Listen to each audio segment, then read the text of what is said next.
Welcome to the Liberated Feminine Podcast. I'm Lucy Lampe, your host, and in today's episode, we're addressing the age-old question of, is this chemistry or is this my trauma replaying itself with a new character? AKA real chemistry versus wound recognition. Now, there's something I need to tell you that might disrupt how you've been relating to attraction your entire life. Here we go. Not all chemistry is real. And I don't mean that in a cynical way. I mean it in a way that actually gives you your power back. Because, listen, sis, chemistry that comes from dysregulation versus chemistry that comes from genuine alignment can feel almost identical at the beginning. You know the feeling, that flutter in your chest. That hyper focus, you can't get them off your mind. Why can't I stop thinking about them? That's dopamine, okay? This happens either way. And isn't that fun? That's the thing about falling in love. It's like, oh, the possibilities. You can imagine your whole life with them and what that entire timeline could look like. And we tend, of course, before we really get to know someone deeply, we can romanticize who we think that they are or who we want them to be. So that's normal, okay? This is just human behavior. This is not your trauma, okay? Not quite. But if you've been using intensity as your compass, of course, you're going to be confused because your body isn't just responding to who this person is. It's responding to what they represent and what they remind you of. And this is the piece that most people are missing. You see, your body doesn't just feel. It doesn't just feel excited and in love and like, oh my God, what is happening here? Your body remembers. It remembers emotional environments. It remembers relational patterns. It remembers what love required of you the first time you learned to receive it in your early years. When your brain was mapping out, this is what love feels like. This is what is needed for me to be loved, for me to be accepted, for me to belong. So when you meet someone and it feels just electric, the real question isn't, do I feel a spark? And it also isn't, should I feel a spark the very first time I meet someone? It's not quite that either. It's more, the question is, what does this feeling remind me of? What does this feeling remind me of? And does it feel like peace? Does it feel like aliveness? Does it feel like joy? Or does it feel like needing to earn something? Does it feel like grasping? Does it feel like anxiety? Does it feel like openness or does it feel like urgency? These are very different experiences in the body. Because wounded chemistry, we'll call it, often comes with a quiet pressure or sense of urgency beneath it. The sense that something is at stake if you don't lock them down fast enough. Like you could lose them before you even have them. Now, that might be a pretty clear signal to you if you are self-aware and aware of your nervous system, your body's patterns, your relational patterns, mother wound, father wound, and so on. But to really catch it in action and redirect that energy is a whole other thing. But perhaps we'll get there a little later. Okay, now this is where it gets really important. You see, wounded chemistry is often amplified by unpredictability. So you can use this as a marker, okay? Use this as a gauge or a compass. Unpredictability. Okay, think about when someone that you are seeing or dating or interested in, feeling those sparks with, if they're inconsistent, when they're a little bit unavailable, when you don't fully know where you stand, like, what is this? What is this situationship? Like, are we a thing? Are we not? Are we exclusive? Are you picturing your entire future with me too? You see, because your brain releases more dopamine around that. The unpredictability, the inconsistency. There is an actual, like a literal addiction. I know, cringe. I get it. Look, I'm speaking from personal experience, okay? Now, you're not getting all this dopamine because they're the one, but because your system is hooked on the relief Oh, honey, the relief of finally being chosen. You're not addicted to them.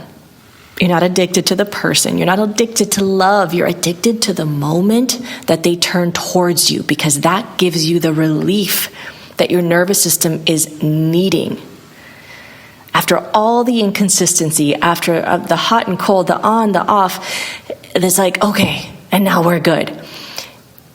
If you feel those extreme highs and lows, and this also goes for a relationship, once you're already in a relationship, if there are those extreme highs and lows, it's very likely that there is a brain chemical addiction to the dopamine that you get from the relief of the coming back together.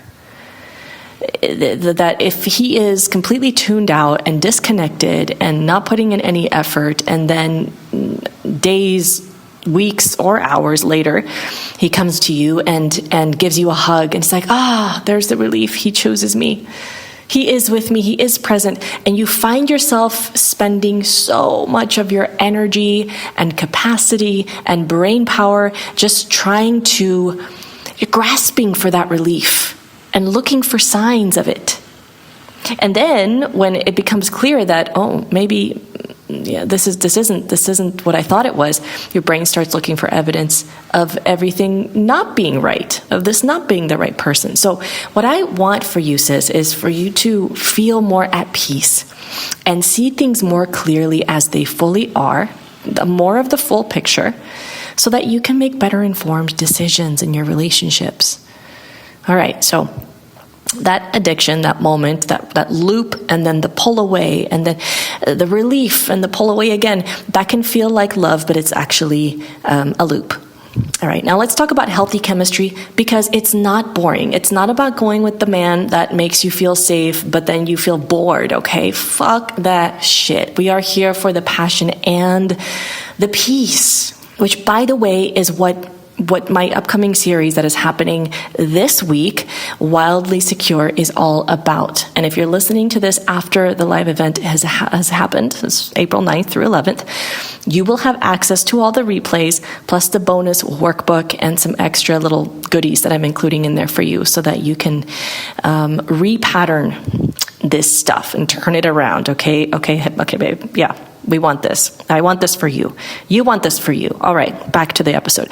Now, healthy chemistry still has attraction.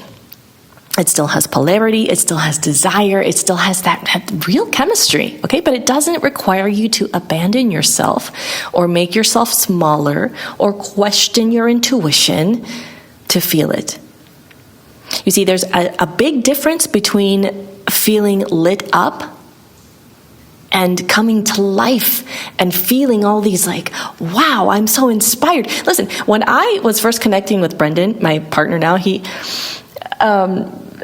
just all of these feelings of remembrance, of soul recognition, of also like that, oh my God, what is this? What is this? That excitement, the possibility. I was so inspired by that freshness of that love that has since deepened. So it's not like this big, exciting kaboom, like, But I initially, I wrote, was it 6 or 7 songs in one weekend that were inspired by him. It's just like life-giving. It was just flowing through me. I was like, what do I create with this? Holy shit. Only 4 of those songs made it onto the EP ultimately, but just because of studio time. But I was just filled with inspiration.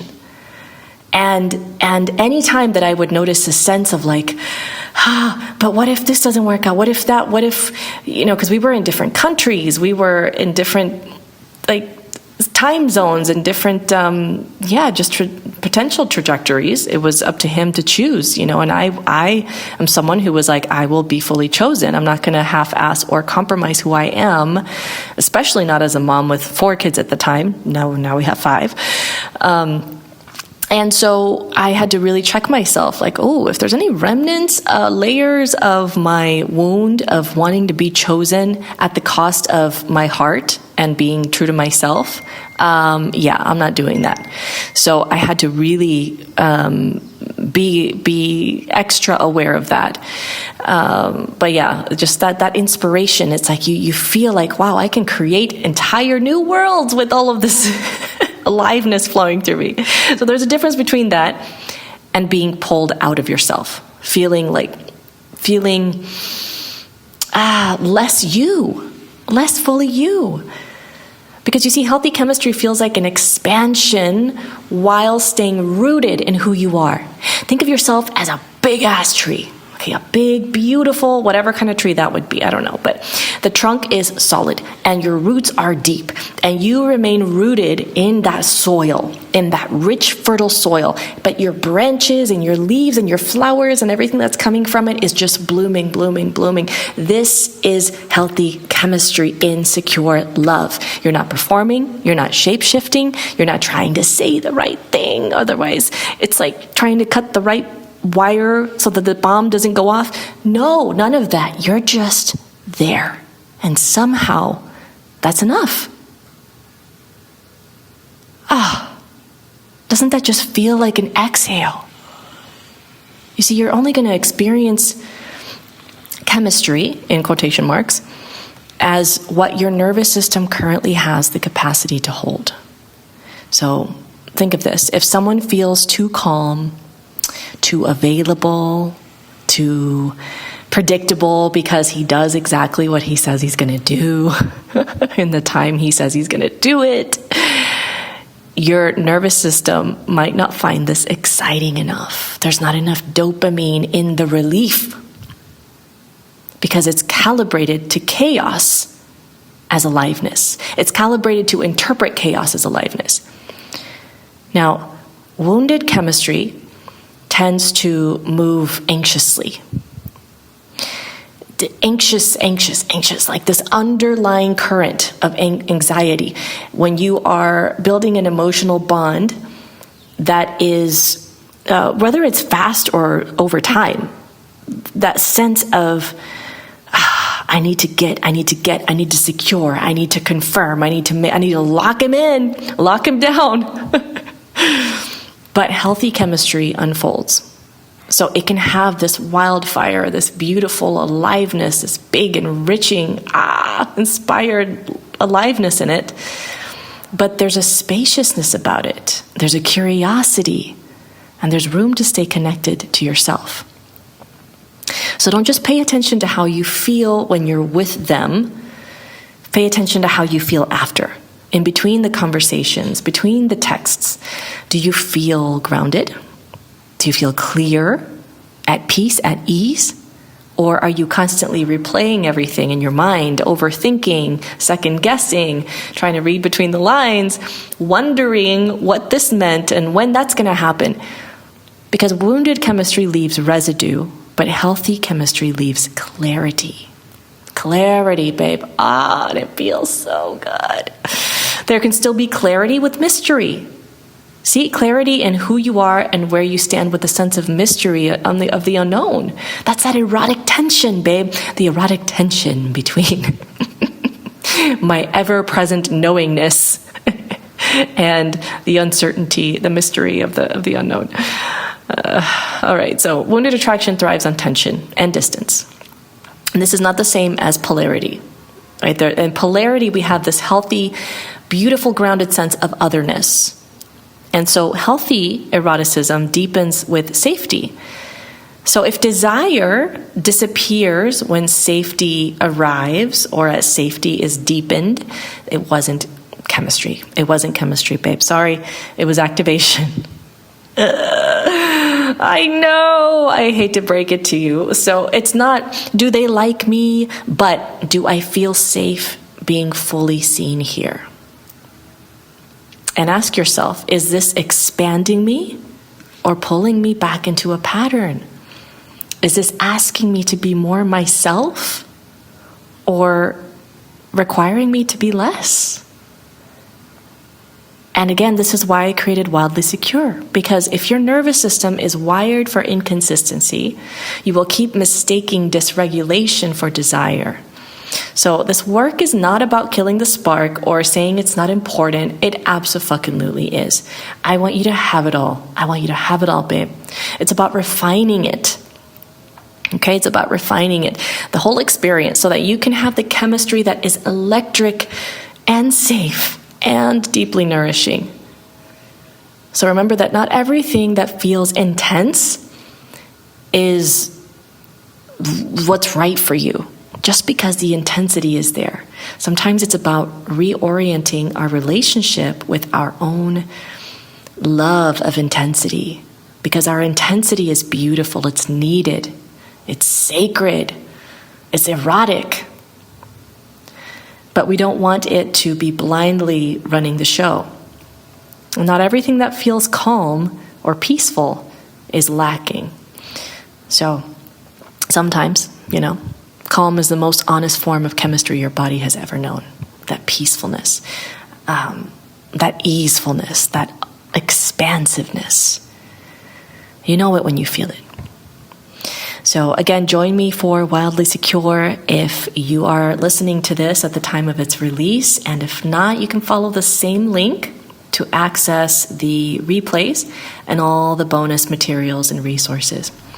So as always, thank you for joining me for this episode. And until next time, here's to liberating your wild feminine heart. Be the best. I'm your little porn star. You bring the boom, I bring the bass. Give me a taste, they me the waste. I'm your little plaything. I got the